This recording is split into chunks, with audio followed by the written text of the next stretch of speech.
Today's lecture is underwritten by the McCready Family Fund. Jack is a former member of Chautauqua's Board of Trustees. He and Yvonne have chaired the annual fund, setting a marvelous example for their children and grandchildren who are also active Chautauquans. Please join me in thanking the McCready family for their support as we thank all families who support Chautauqua.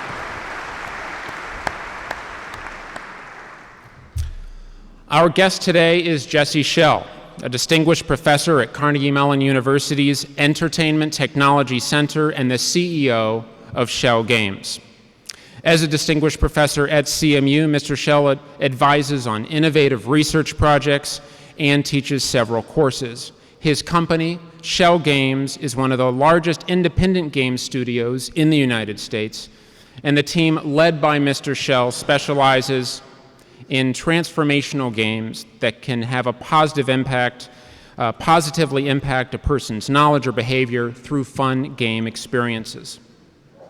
Their most recent game, Happy Atoms, won the 2017 Augie Award for Best Game or Toy at the Augmented World Expo.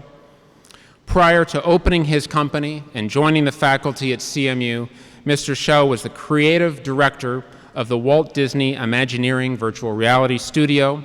He was formerly the chairman of the International Game Developers Association, and he is the author of the award-winning book, The Art of Game Design, a Book of Lenses.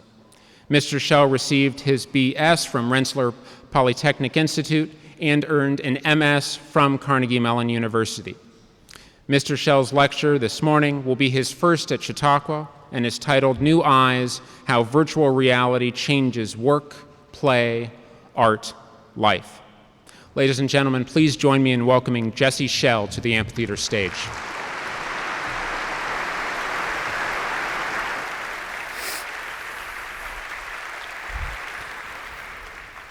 Thank you very much. It's an honor to be here, especially with this exciting new venue. Hopefully I won't wreck it. We'll see. So, as I've looked back over my life and the many interests that I've had, thinking about what do they have in common with each other, one day I suddenly had this realization that the thing that connected the many things that I've explored over my life have been that every single one of them is about trying to bring magic into this world in some way. And certainly the medium of virtual reality is right in line with that. Virtual reality is something I have been working on for a long time. I'd started working on it at Carnegie Mellon University back in the early 90s. And then, as was mentioned, I was fortunate enough to get a job at the Disney Imagineering Virtual Reality Studio, where we built this wonderful place called Disney Quest, which has been in operation down in Disney World for 19 years. And that was just a time where I learned an incredible amount. And also I had the blessing of meeting a gentleman named Randy Pausch when I was there. You may be familiar with his last lecture. And I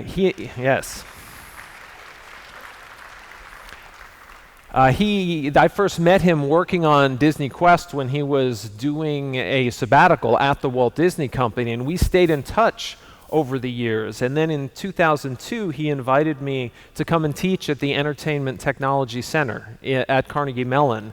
And I started teaching classes with him. One of the most famous ones is the Building Virtual Worlds class that he and I taught together and that I still teach today, which is a wonderful class all about experimentation with future technologies. And it is a class I've never seen such enthusiasm from any group of students because they just love experimenting with this new media so much. One of the traditions that Randy put into place was to celebrate failure in the class, because we don't want students to do the safe thing. We want them to do dangerous things. And so we give an award we call the First Penguin Award.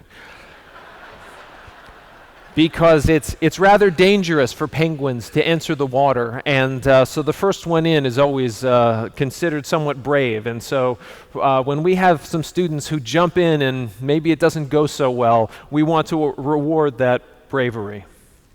Now, alongside teaching at Carnegie Mellon, I run a video game studio called Schell Games down at Station Square in Pittsburgh. We have about 100 people there, and we make all kinds of games, everything from interactive toys to theme park experiences, and lately to virtual reality experiences. We've created 8 or 9 of those so far. So I know a lot of people are not very familiar with virtual reality. And a lot of people are wondering, is this even a technology that is even here yet? How is it possible you've made 8 or 9 virtual reality games and when this isn't even a thing that appears to be out in the world? And I often think of what the science fiction writer William Gibson said: "The future is here, it's just not evenly distributed yet." And that is very true with the technology of virtual reality. These systems are here. I'll show you examples of many kinds of systems that are here and in place. Presently, their cost is a little high, and they have not quite broken through into the mass market yet, but they are going to be doing so over the next 2 to 3 years as prices come down. So to talk about what this technology is, in a lot of ways, it's not very complicated. All it is a regular 3D computer game, except that we do it in 2 different eyes so that you get an illusion of stereoscopic 3D space. But importantly, what we do is we are tracking the position of your head so that we can change the image based on where you're looking. And we track it in what we call 6 degrees of freedom, the 3 angles of your head as well as the 3 spatial dimensions of your head.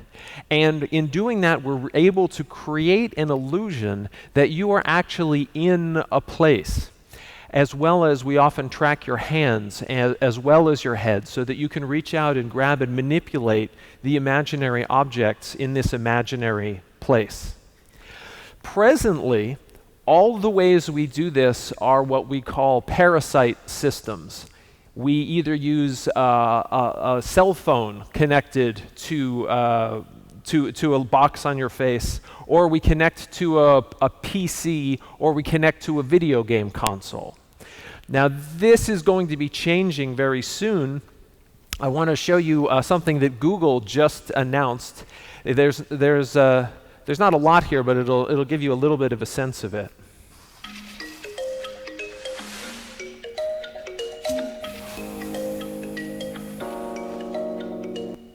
So Google is now announcing a new system that doesn't require a PC or a phone. Everything is self-contained. You wear this, and there are no external cameras like many systems have to track you, and it can track you more or less perfectly as you move through space. Now, of course, being completely blindfolded and moving freely through space, that does not really line up very well. And so there's a lot of conversation about the difference between virtual reality and augmented reality. So the way we differentiate these terms, virtual reality tends to block out the world and show you a completely fantasy version of the world, whereas augmented reality, you get to look through at the actual world, but certain virtual objects are overlaid into the real world. More and more, we're seeing these 2 things get blended together, and some people are using the phrase mixed reality. But here, here's a demonstration of something that some of my students created. This is kind of an augmented reality art project. It is telling a story about a parent who has to care for a child who's had to go to the hospital. So you see, we're looking at the real world here. There's a real bed, but there's sort of virtual floaty fireball. Now, Alice, we need to take some blood. You'll feel a little pinch, but I promise it will be done in 10 seconds. Mommy, I'm scared. I hate needles. Come over and hold my hand, please.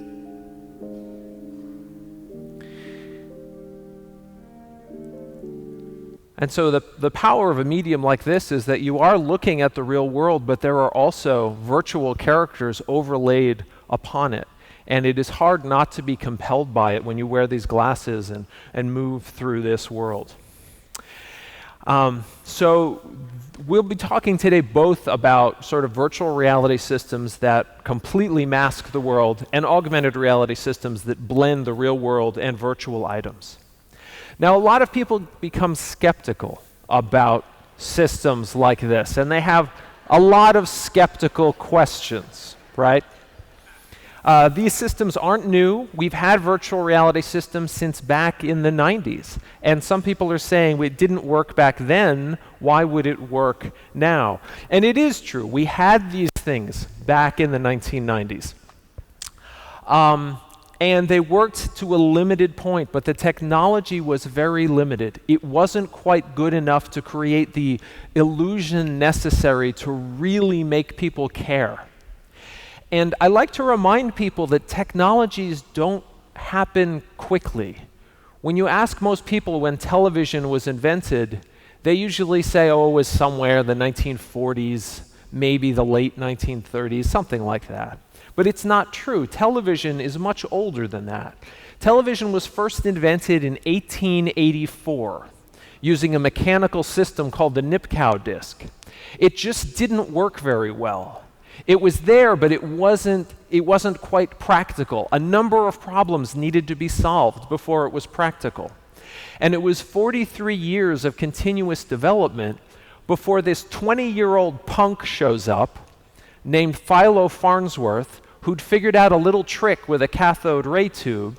And once he figured that out, it was the last piece of the puzzle that needed to be developed in order to make television be mass market. Now, by a weird coincidence, if you look at virtual reality, the first system was created in 1968 by Ivan Sutherland. And it demonstrated that a system like this could work, but it wasn't quite practical. And a weird coincidence, 43 years of development, and a 20-year-old punk named Palmer Luckey shows up, and he's figured out a certain trick with using OLED displays and color correction on plastic lenses, and he ends up creating a company that Facebook purchases for $2 billion.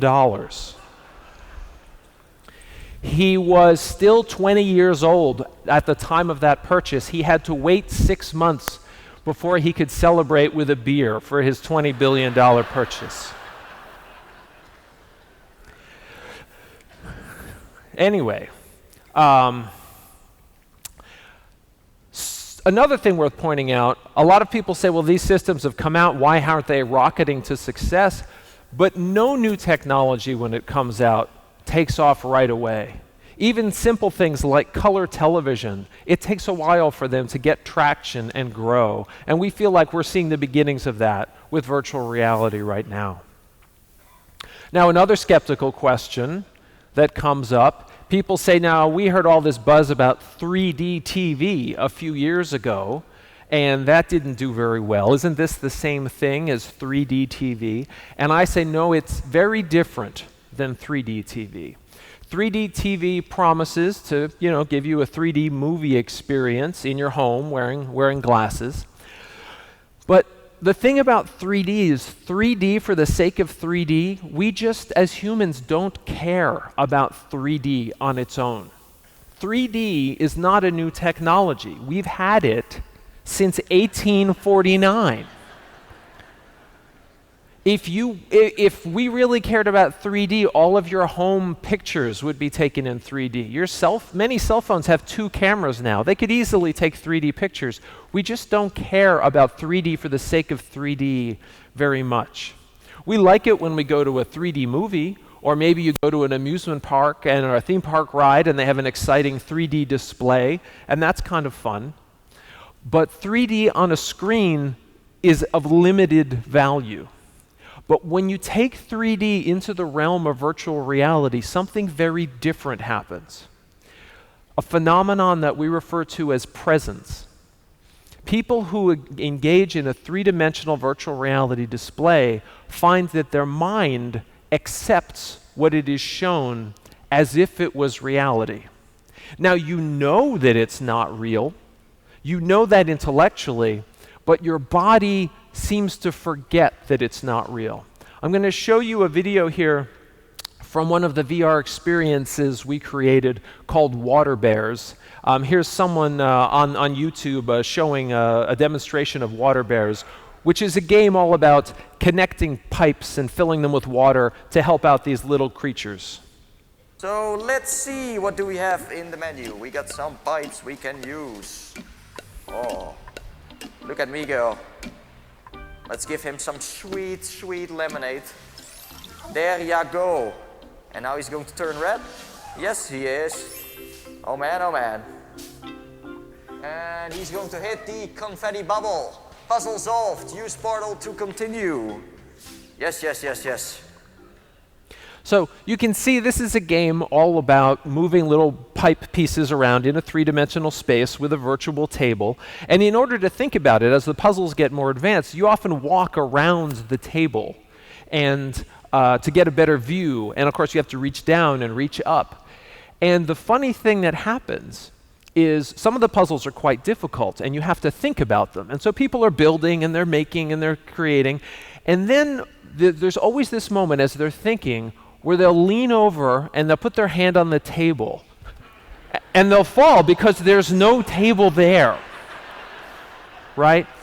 But your brain is used to having spatial objects around it, and when the illusion's convincing enough, you really feel like you're there. You have this compelling feeling of presence. And that is one of the things that really differentiates this technology and makes it unique. Now, another question people ask, now what about motion sickness? Aren't I going to get some kind of motion sickness from these systems? And it is possible that you can. In particular, the old systems in the 90s could create significant motion sickness. But we have come a long way since then. And it's interesting to understand why. You have to understand the nature of motion sickness. Because when you think about it, motion sickness is very strange. You see one thing, but your balance system is telling you something else, and for some reason, this makes you nauseous. Why should it make you nauseous? Why not make you hot or cold or tickly? Like, it could make you all kinds of things. So to understand what's going on, we have a very complicated balance system in our inner ear, controlled by these tiny hairs, and the hairs are very good at understanding what acceleration our body is subject to, both rotationally and in an XYZ direction. But it just so happens that there are certain things out in the world, certain toxins, often found, for example, in mushrooms, where if you ingest them, they disrupt your neurological system in a way that your balance system and your eyes are not connected. That's the first symptom. The second symptom is that you die, okay? So evolution has figured out that if there's disruption between what you see and what happens in your balance system, you probably ate a poison mushroom and you should probably vomit right about now, right?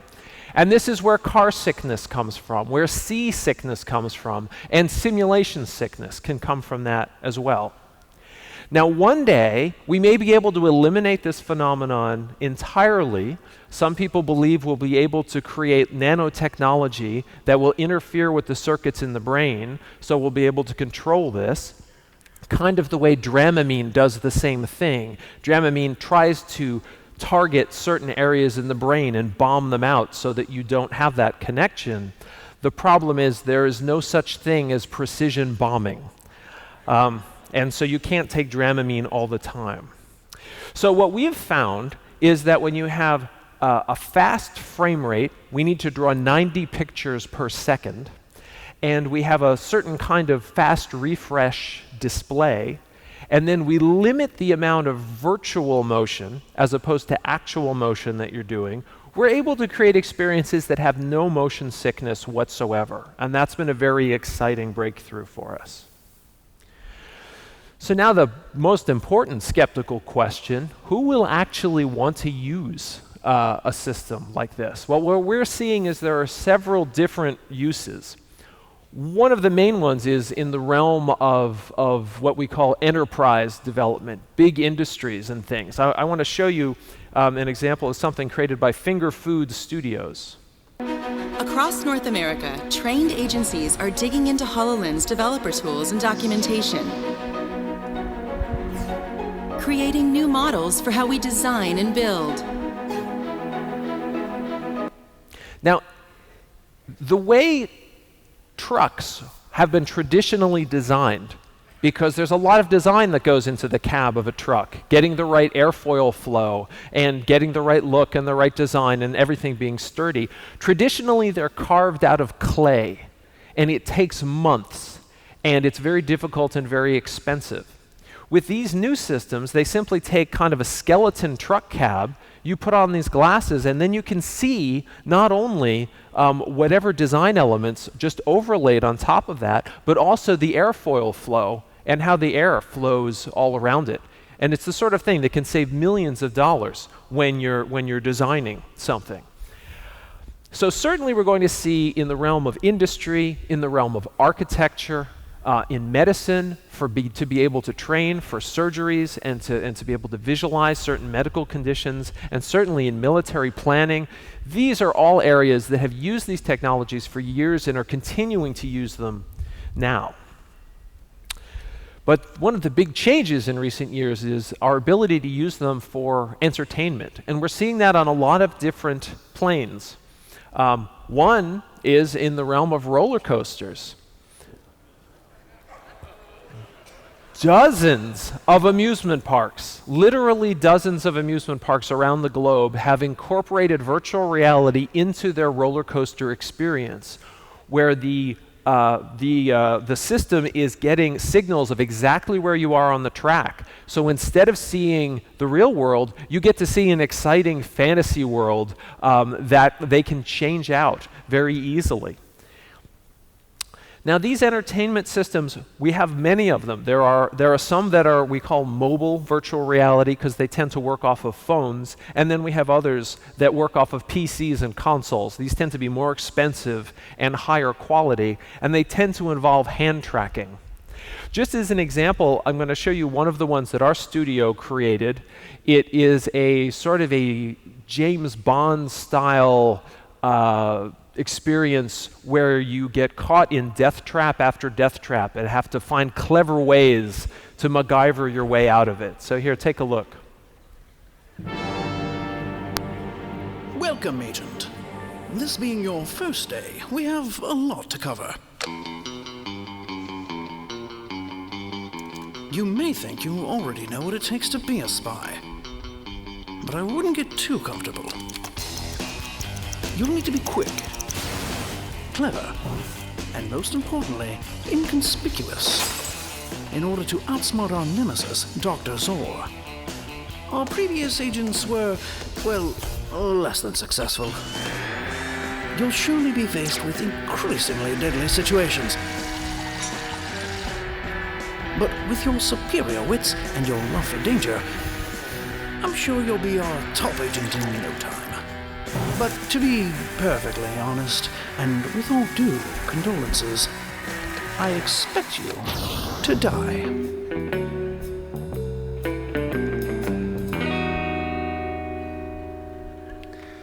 Yeah. So we had great fun making that game. It is, and one of my favorite parts about it, the issue of violence in video games is always a very touchy subject and something I worry about a great deal. And many games have a gun is the solution to your problems. And we thought we would be clever in this game. And in this game, guns are there, but they just always make things worse. They're noisy, they break things, they are unlikely to solve your problems, which is something kind of fun.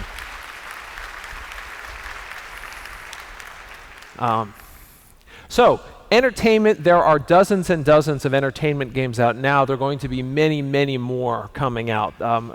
Games and entertainment is one of the obvious uses. for virtual reality. But one of the less obvious ones is in the realm of art. There are several different systems by which people are creating art through virtual reality. I'm going to show you a video here. This is Glenn Keane, one of the famous Disney animators, talking about his experiences working in virtual reality. I would draw not to do a drawing, but so that I could step in and live in that world. Today, all the rules have changed.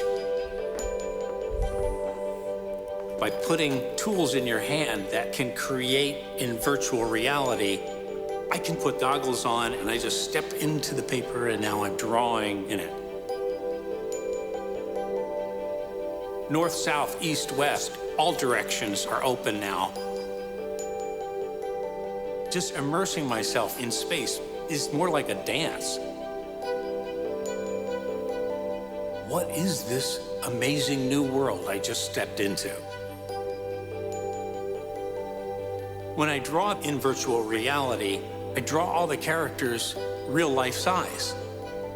They are that size in my imagination. The character can turn. Ariel is actually turning in space. And even if you take the goggles off, I'm still remembering she's right there. It's real.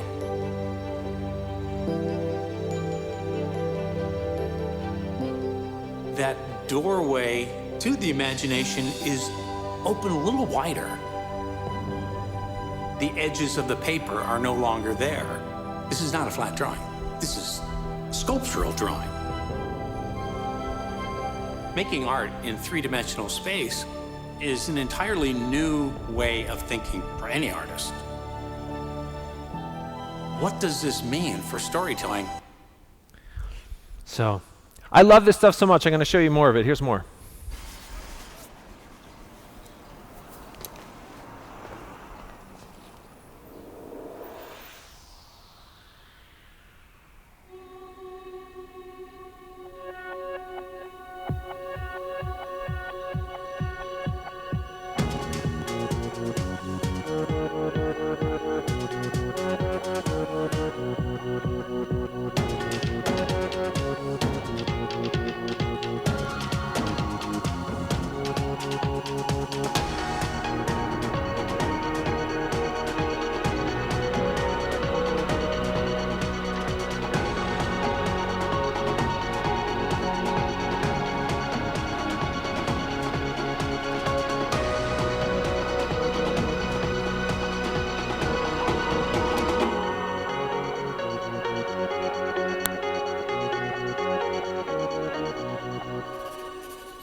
It's fascinating.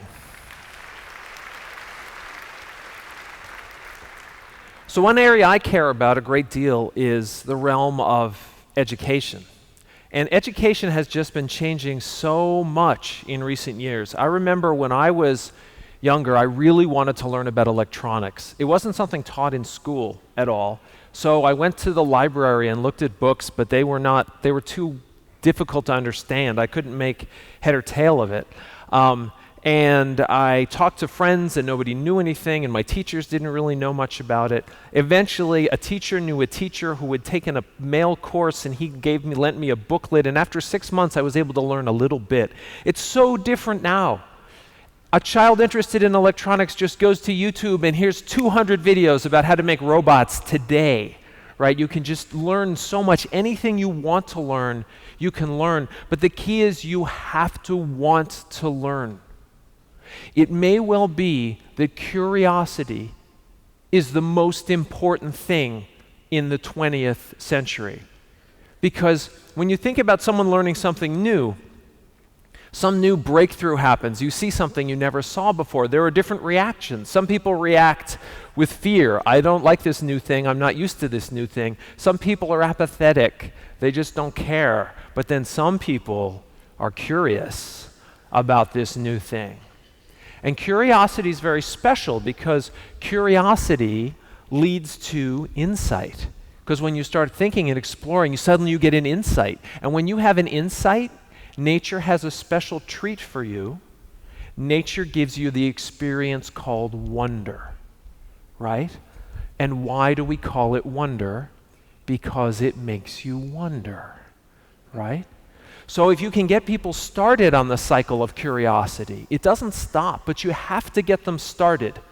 I like what Dorothy Parker says. She says the cure for boredom is curiosity, and there is no cure for curiosity, right? Richard Feynman, the Nobel Prize-winning physicist, tells a story I like a lot about how he became such a curious person. He says that when he was a little boy, he had a wagon, and in the wagon one day was a ball, and he was walking with the wagon, and then he stopped. And when he stopped, the ball suddenly rolled from the back of the wagon to the front. And he thought this was very strange. When he was moving, the ball was not. When he stopped, suddenly the ball would start moving. And he found this fascinating, and he kept playing with it.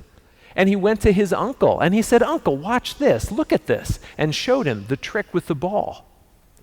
Now, most adults would do the wrong thing. Most adults will say, that's called inertia, which tells you nothing, right? Nothing. All that is a name for something you already noticed. That's not useful or helpful or insightful in any way. So instead, when little Richard went to his uncle and said, "Uncle, why does the ball do this?" Instead of saying, "Because of inertia," his uncle said, "Richard, I'm going to tell you the truth. No one knows." And it's true, no one does know. We know that it happens, but why is the universe like that? We have no idea. But for little Richard Feynman, he suddenly found himself staring into infinity. And this moment was very important and sparked a lot of curiosity in him. So my mentor, Randy Pausch, told me a story once I think of often. We had some visitors from Japan who were looking at our educational program. And they said, "We are just so jealous of your American students. The students we have are not creative the way that yours are, and we think it has to do with the American school system. What are the special things in the American school system that makes your students so creative?" And Randy thought about it, and then he said, "It's not that American schools do anything so special to teach creativity. It's just that they're less efficient at stamping it out."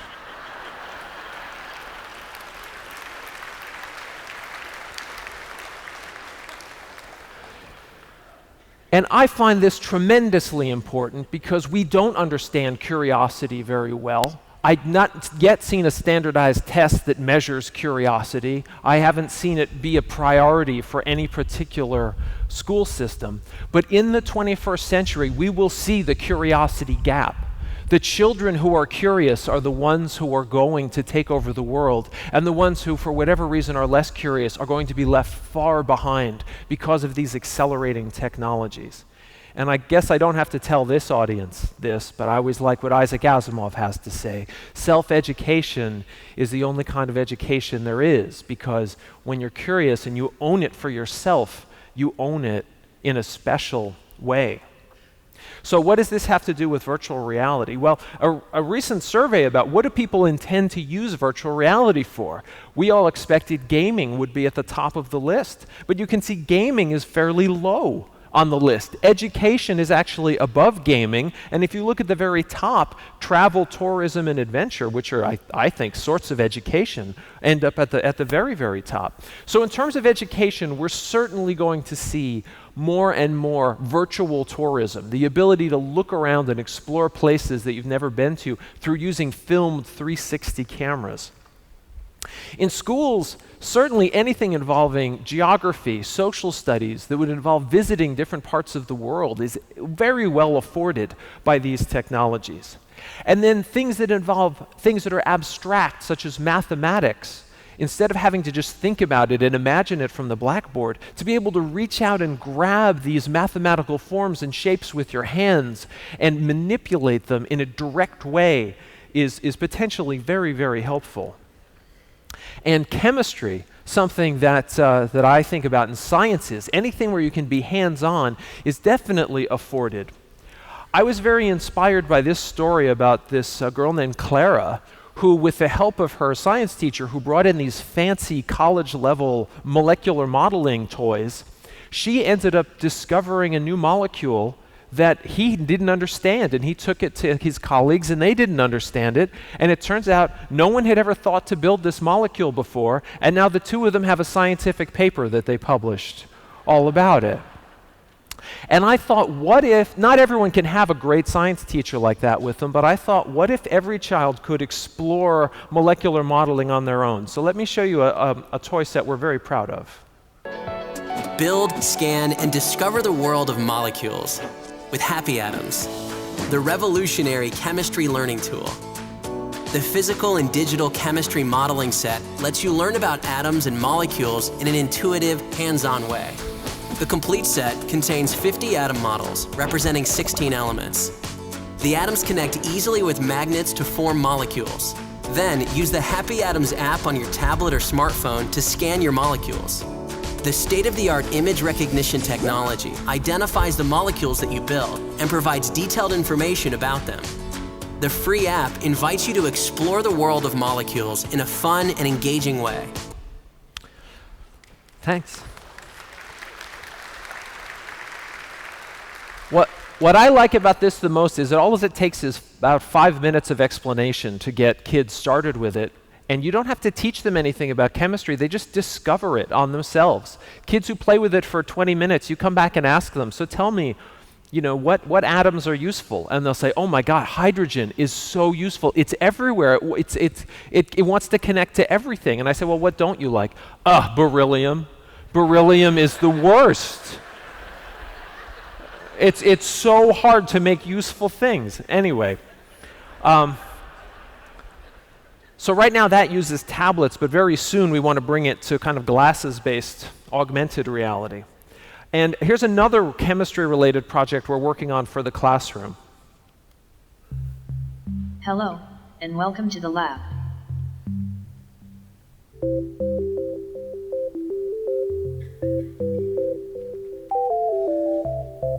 SuperChem VR is a proof-of-concept, immersive, virtual reality chemistry lab. It was developed for commercially available virtual reality systems that include headsets and hand controllers, like the HTC Vive and the Oculus Rift. You need to perform actual measurements correctly to complete the task, which also gives you practice with lab skills. You can explore and learn safely without being intimidated by a real-life lab where things can break and resources run out. Please be careful. And because it's virtual reality, you remain safe, have access to all of the resources you need, and can try again. So we're very excited about this.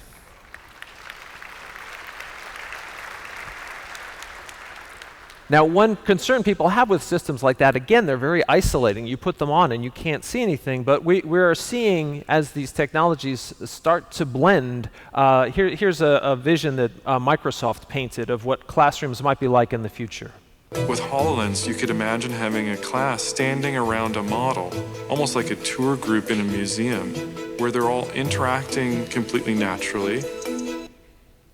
So the idea that you can see each other and these virtual objects and point to them and share at the same time is something we're all hoping to move towards soon. So other subjects soon, certainly the idea of history, being able to visit historical places and see reenactments. I had some students at Carnegie Mellon, they created an experience that we found very compelling, designed to explore the nature of what does it mean to be in a situation involving potential police brutality. So take a look at this. Stay still, stay still. Why are you doing this? You cannot do this to me. What do they think they're doing? Stop. Get away. So it works here with a microphone. You can speak different sentences to decide what to do. Just want to get out. Are you with him? Stop. How do you know this guy? Is he with you? Yeah, he was just standing here. Hands up now. Wait.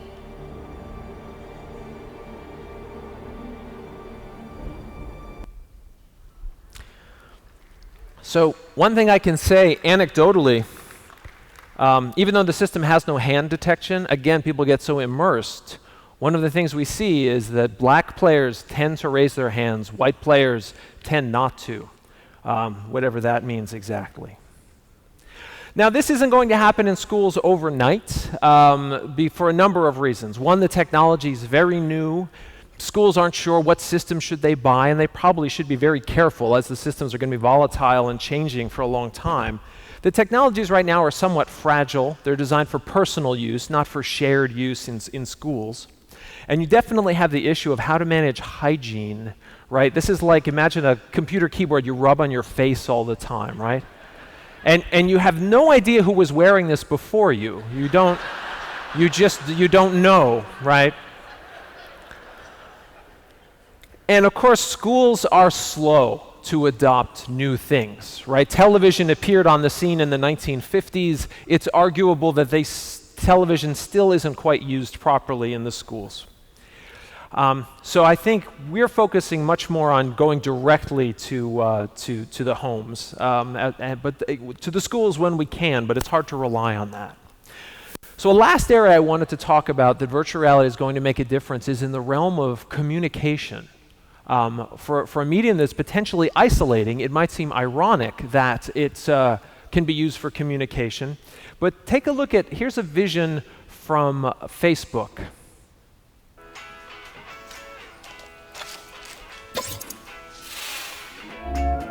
Hey, sis. Hey, Jack. Are you all excited for our trip? Yeah, and look what I found. This is so cool. Is this the same spot we're going to? I hope so. And look, I think that's where we're taking the boat tour. Oh, I love it. Look, I'm gonna go chat with Melissa, but you're setting up the party room, right? Yeah, I got it. Great. See you later, Jack. All right, see you later. Bye. Hey, girl. Guess what? What? I got the apartment. Wow, nice. Look at your balcony. I know, it's amazing. No roommates. I have it all planned out. The lucky blue couch. Yes. This table with this floor. Perfect. Jack keeps calling me. Can we talk later? Sure. Bye. Surprise! Happy birthday! Thanks, you guys. Happy birthday. No, Scott, don't let her like the song. Okay, hold this balloon. You know we gotta do it. Birthday selfie. Oh my God. Don't forget your birthday hat. That's a good one. Hey! Look at my birthday hat. So cute. So I'll leave it to you to decide whether that's profoundly exciting or profoundly sad. But the thing I can say, having been in experiences like that, the ability to have the feeling of a person that you know right near you and to have their gestures and their little motions, it's so much better than using something like FaceTime because you have so much more sense that they're right there with you. Now, related to this is the notion of being able to capture your own 360 video. And I've recently made this prediction that I really think that's going to be the thing that impacts people personally the most with this technology. Because it's one thing to look at a photograph of baby's first steps. It's another to look at a videotape of baby's first steps. And it's yet another thing to be able to return to the living room and be there again in the room on the carpet when an event happened. I think that in terms of the way this technology has a profound personal meaning to people, it will be in the capturing of 360 video from personal experiences. But there's another kind of communication that we all have to think about because it's coming very soon. This is a demonstration about a character from a video game. We've been experimenting with something here. I'd like you to meet a boy called Milo.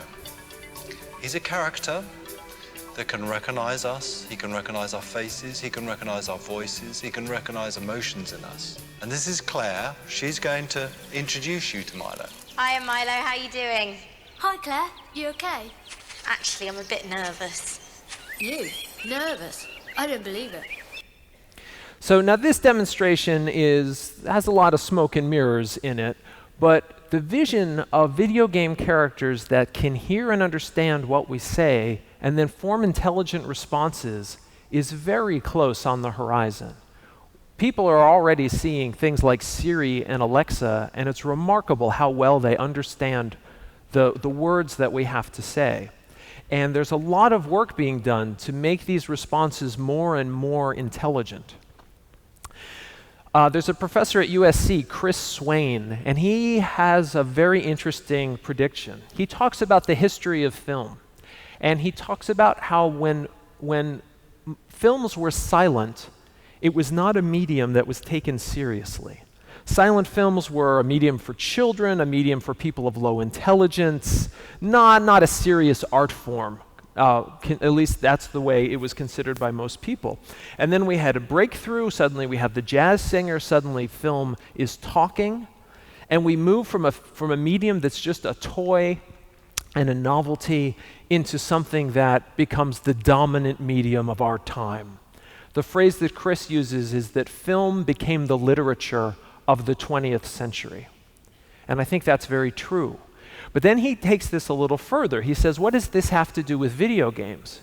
Well, right now, video games are seen as something not serious, not a real art form, something for children, not very important.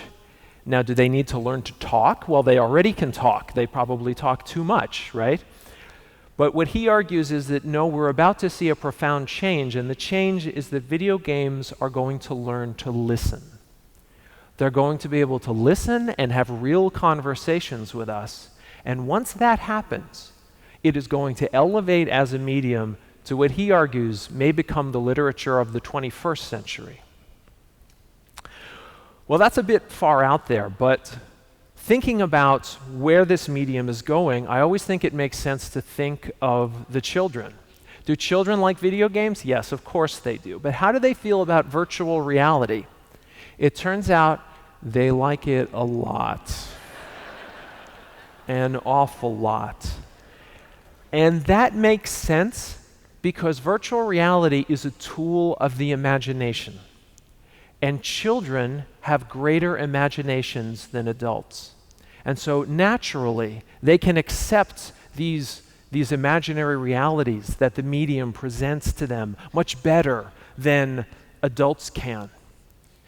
And the thing I always think about is who truly owns a medium. Because if you did not grow up with a medium, you do not own it, right? You are a latecomer. You are an immigrant to that medium.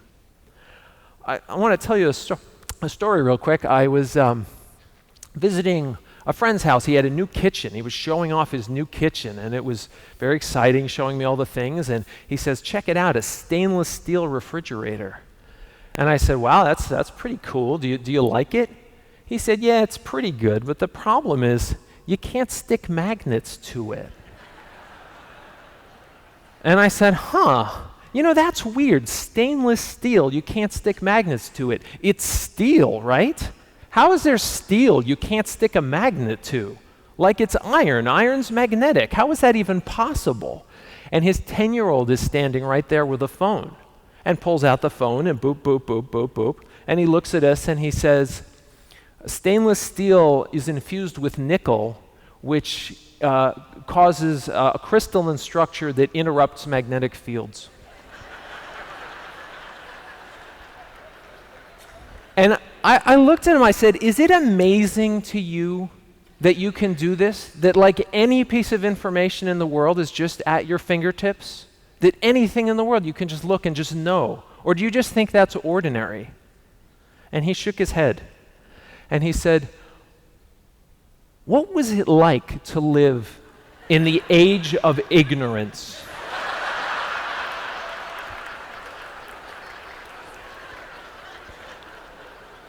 And I was mad at first, but he was right. It was hard. It was hard. You'd spend all day thinking about it, right? Yeah. And then you'd never know. Anyway, the point is that when you get a new medium, if you grow up with it, you own it in a way that the previous generation never could.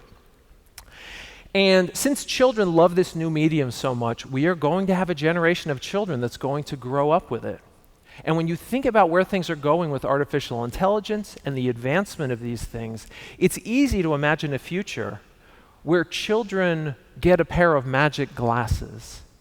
And the thing that the magic glasses do for them that they like so well is it lets an imaginary friend appear who can follow them around, right? And play all kinds of games, run around outside and play games with the child.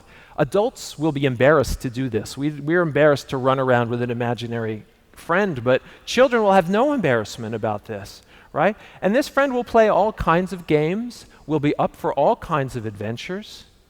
It will probably become normal as part of social norms for children that when you get together, you introduce all your imaginary friends to each other. Or it may go the other way. Maybe the imaginary friends will introduce us to each other, right? And most importantly, this friend doesn't just play with you. This friend will take every opportunity to teach you the things you need to know. And it's a little terrifying to think, would I really want my kid to be exposed to something like this? But what parent will be able to resist a perfect tutor who knows everything in the world and has infinite patience to bring the right knowledge to the children at the right time? Because And not just bring them knowledge, but help them see the world in new ways, because that's what these technologies do. When you put on these glasses, they let you see the world in all kinds of ways. I think about what would it be like to create the augmented reality experiences to see the way these people saw things. To think about, how did Emily Dickinson see a butterfly? How did Albert Einstein see a sunbeam? So the internet, what it brought us was the ability to think with shared memories. And what these new technologies will do is give us the ability to see with shared eyes. And so one of our most serious responsibilities for the next generation is we are going to build their new eyes, and we need to build them the greatest eyes the world has ever known.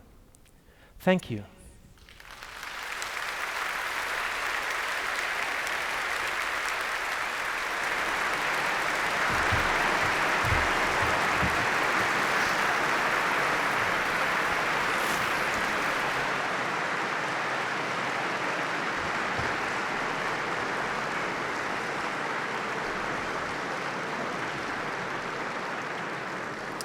So folks, as we enter into our Q&A period here, I would ask those who are needing to leave to be as quiet as possible out of respect for your fellow Chautauquans. Also a reminder that you can ask Jesse questions via Twitter using the hashtag CHQ2017. Jesse, you referred to the ability of virtual reality to create a compelling feeling of presence. My question is, does that threaten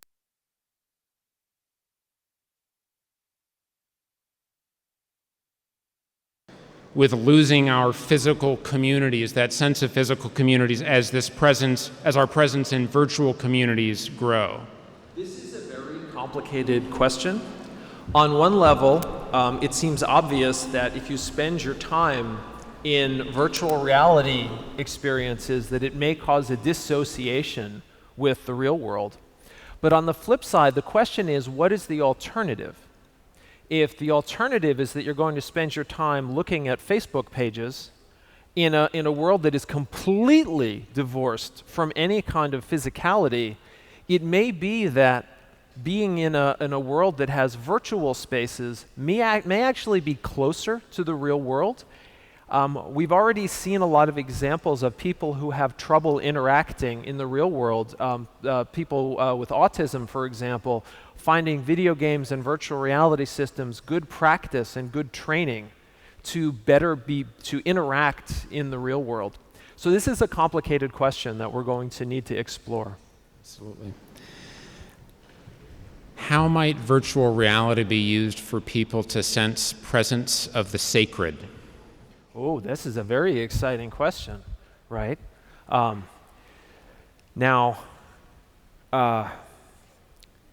this is getting a bit out there, but there are a lot more people who are exploring EEG systems that sense what's going on in our minds and brains.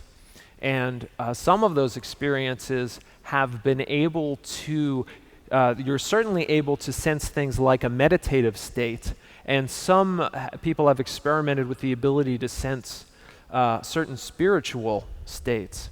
And so there are experiments going on with experiences that can help guide one toward a more spiritual state. But again, this is, I think, a new area that merits exploration. But I certainly feel that since every other medium has been used successfully in some way to find ways to enhance spirituality, certainly a powerful medium like this should be able to do the same. This person writes, there is a persistent struggle for the privileged to understand the plight of those who are disadvantaged. How can, this person writes, mixed reality, VR and AR applications address the empathy gap? Can we accelerate both our understanding of others and our less paternalistic, more relevant response? This is an amazing medium for generating empathy. We've all seen documentaries that are designed to give us empathy for a particular person or a particular cause. And again, it's one thing to see two-dimensional representations of someone and their situation, but to actually have that physical sense of being there with them is so much more powerful. It changes everything. And I think some of our earliest artistic breakthroughs in the medium are going to be documentaries that help you understand what it means to be in a certain situation. In a lot of ways, virtual reality is an empathy machine.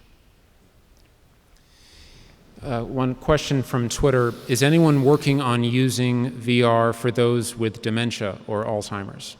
That is a great question. I've heard about some early research where people are exploring these things. I don't know a lot about it yet, but I've heard that there are some explorations in that direction. Yes. When artists are drawing in virtual reality, what happens to those drawings? Well, just like commercial artists at this point, 99% of all commercial art is done digitally at this point. So many working artists are familiar with managing a digital portfolio. And this is just yet another kind of digital portfolio. And the right way to show these works is a matter of a lot of experimentation and debate right now about how to save them and how to show them is a question. And a related question, this person asks, is art created via VR shareable either by translating it, into a physical space or VR that others can experience? So yes, some people have been experimenting with kind of 3D print systems that will be able to just make three-dimensional versions of what's created in virtual reality. And then there are other ways to share. If you don't have a VR system, Google already supports a thing they're calling YouTube 360, so that you can share 360 videos just right on your laptop screen or on your phone, just by kind of either moving your finger around or tipping your phone around and looking. So everybody is looking at how many ways can things that are created this way be shared. What are the advantages of shutting out the real world in favor of one created by people? What is to prevent advertisers from manipulating people to their own ends? Oh, there is nothing to prevent that at all. I mean, it is, but a lot of people say, oh, I would hate to be locked away in some imaginary world for hours at a time. And I say, have you ever heard of a book? Right? I mean, that's what a book is, right? The whole idea is to be in a private space and to kind of engage in a world in a private way. And certainly books, literature, magazines, they've all had their wrestling match with advertising and how it fits into their lives. And oh my gosh, marketers love this medium because it's splashy and it's novel. They're very excited about experimenting with it, just like marketers get excited about every new medium that shows up, right? They love television and they loved Facebook, and they're going to love this too. How is virtual reality used in long-distance medical treatment? Can you give a couple examples? So certainly, I mean, we've had quite a history now of telepresence being used. Doctors often do simple operations remotely now. Now, typically, historically, they've done it with just simple video cameras where they're looking at a two-dimensional video screen. But if they can look at things three-dimensionally, that steps things up. And if more than just being able to look at what's actually there, to be able to see a virtual representation of what they can't see right now. So if I've done a complete MRI scan of your organs and I know where they all are, and now I can overlay that onto the body. So I can actually get all of your medical data is overlaid into this image as needed. There is a lot of potential power in that. And certainly rehearsal is another very important one. We've heard, there have been some very interesting stories about doctors taking their medical data, running it through 3D printers so that they can do a rehearsal surgery. Maybe they've got a very tricky brain surgery to do and the arteries are lying in a certain way. They'll do a 3D print of the medical scan so they get very familiar with it before they go in. A faster and more efficient way to do this would certainly be to be able to do this with virtual reality data. So I think we're going to continue to see experiments in that direction.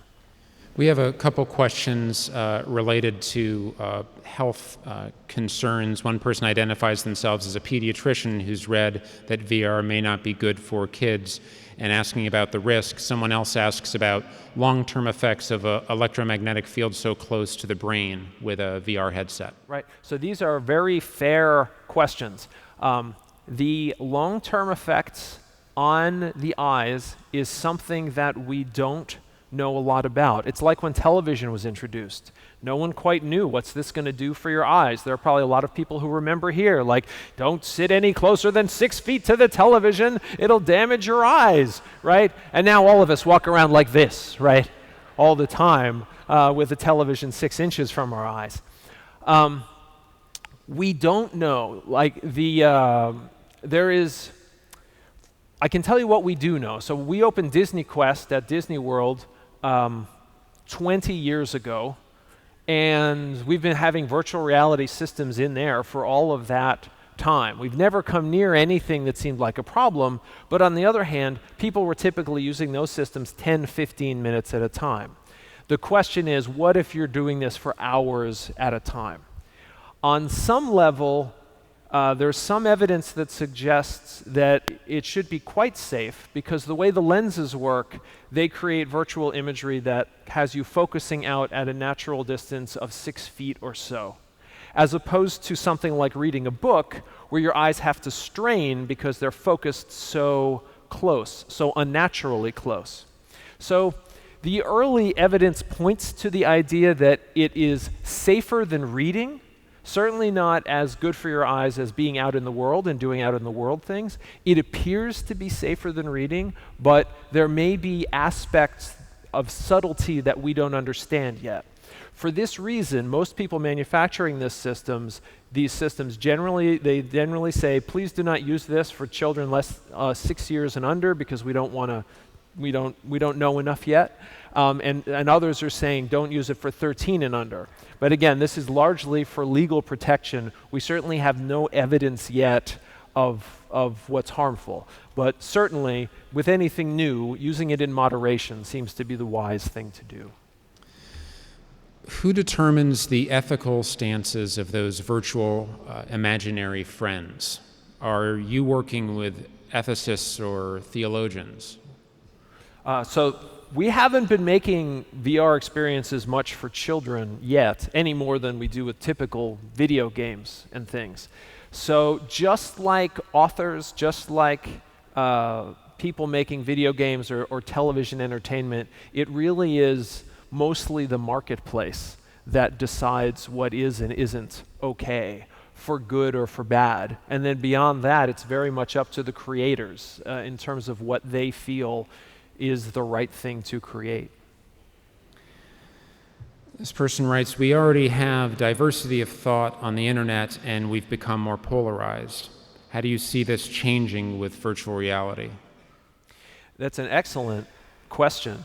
I mean, the polarization afforded by the internet largely seems to come from the fact that it is a medium in which you get to choose who you associate with and who you do not associate with.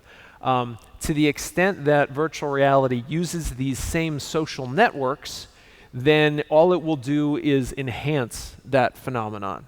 But to the extent that people use it as an empathy tool to make people understand the situations of others, then it has the opportunity to help take away some of that polarization. So I think it all comes down to how we choose to use the medium. What place do you see for physically fully immersive environments, this person references Westworld, in the future of gaming? So there's a lot of people pushing for things that are more physically immersive. So we already have systems that let you move about, walk around within a limited space. And there are experiments going on that would theoretically, by using cameras, to be able to allow you to create virtual spaces that are much larger. You potentially would walk through your entire house, scanning it in, and then an entire virtual environment would take place within the context of your house as the system figures out where the doorways are, where the tables are, and then it turns them into virtual tables and virtual doorways and creates whatever kind of experience that you want. And certainly physical objects are going to start to become part of this medium. Right now, instead of just holding like a plastic wand or an empty hand, I'm very much expecting we're going to see people selling all kinds of physical objects that you might want to work with and interact with. So bit by bit, people are going to try and make things that feel more physically real. There are certainly limits to that, but I do believe it will not surprise me at all if one of the early uses for household robots is while you're in virtual reality, the robots are positioning physical objects around you so that you actually have touchable reality as well as something you can just look at. Is there any specific work research being done in regards to VR for the visually impaired, or this person references monocular vision, as I imagine, which would be a difficulty with traditional VR? Yeah, so this is a big question, and it's certainly a question with all visual displays. There's a lot of work a lot of people are looking at ways you can have the systems augmented for color blindness is one that's very common. Monocular vision is an issue. It's not a huge issue because everything is still visible in the system. Obviously, you don't get the benefits of binocular vision in the system, but some people have been talking about, one of the nice things is, if you care to, you can augment whatever you show with extra information. So for example, if you wanted to be able to show an artificial sense of depth, perhaps with colored outlines, it would give you a way to experience the benefits of binocular vision that a monocular person could not experience in real life. And the last question, what is the future of VR in civic engagement? Sitting in Congress, protests, voting? Well, already, right now, there are many, there are frequently virtual reality broadcasts. Many of the presidential debates, for example, if you cared to, you could put on VR headsets and actually be right at the edge of the stage and have the sense of being in the room. Certainly we're seeing, and we're going to see a lot in the area of broadcast. There are a lot of people working on sporting events this way to be able to actually be like right at the perfect seat for given events. For civic discourse, I do think it does have the potential to have people communicate better, to have more of an extended town hall kind of meeting. As we're under, so much of the way that we choose who we like, who we want to vote for, often has to do not with just what they say, but how they say it. And it's one thing to hear their words, it's another to see a picture of them, and it's yet another to be in the same room with someone. And so I think it's going to continue to be a part of civic discourse, and certainly again, you have this ability to connect and show people situations that are very important. One of the things I think about a lot is the notion of deliberative polling. Right now, generally, polling is done, you ask people questions, and whether they've thought about it or not, they have an answer. The idea of deliberative polling is I'm not going to ask you the question yet, I'm going to give you a couple hours to learn about the topic and consider both sides thoughtfully, then I'm going to ask you. Because that's a very different question. What do you think now versus what do you think if you thought about it for 10 minutes, right? And I think virtual reality has, as an empathy tool to kind of show different situations, could actually be very effective in the realm of deliberative polling. Ladies and gentlemen, Jesse Schell. Thanks.